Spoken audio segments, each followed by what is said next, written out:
And we've talked about the transition away from EDI to APIs. We've talked about these new systems, which is great.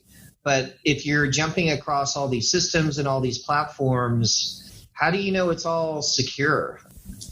The boogeyman is always waiting around the corner.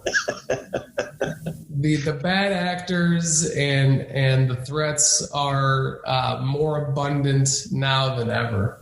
Not the least of which, but perhaps one of the larger, attacks that's well known was against Maersk a couple years ago, and what happened to that company. And luckily that they were able to recover from that.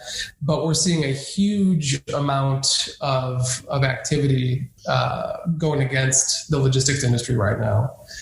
Even inclusive of that, there from a ransomware perspective, we're looking at including manufacturing, over 64% of the entire amount of ransomware attacks are being waged against logistics and manufacturing. And if you stop and you think about that in the entire grand scheme of things, that's a whole heck of a lot of concentration on a particular industry. And so, when we work from a cybersecurity perspective with a lot of our clients in this industry, we start with them and we say, when was the last time you've done a cybersecurity assessment? And a lot of the time the answer is, it was, I think, a year ago, but we've changed systems since then. We haven't done a password roll. We don't have multi-factor authentication enabled. And there's a variety of things that, unfortunately, are not addressed on their face. And I think that creates a lot of opportunities and exploits for the bad actors to take advantage of these companies just because they haven't done some basic blocking and tackling. The second step, in there is really identifying with them, what are their crown jewels? What are the systems? What is the data that if it were to get popped, puts you dead in water? And those conversations are really good conversations because depending on who you ask, that you're going to receive a very different answer.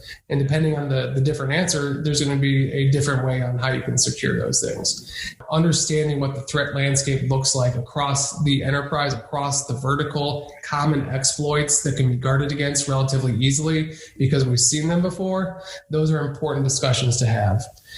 And, I'll finalize kind of one other big ticket item, which is a risk-based approach to cybersecurity. We are in this era of pandemic where, unfortunately, the global economy has taken a pretty substantial hit. And with those substantial hits come, in some cases, a reduction in budget. And cybersecurity as a line item is no exception to budget crunches. And so your option is, hey, do the best you can do with what you have, and you draw a line in the sand after some set of features and protection that you have in place. Or what we approach a lot of our customers nowadays is this risk-based approach, which is that prioritization of different systems in sensitivity and priority order, and make sure that we're doing the best job possible to focus on those items and make them as secure as we can.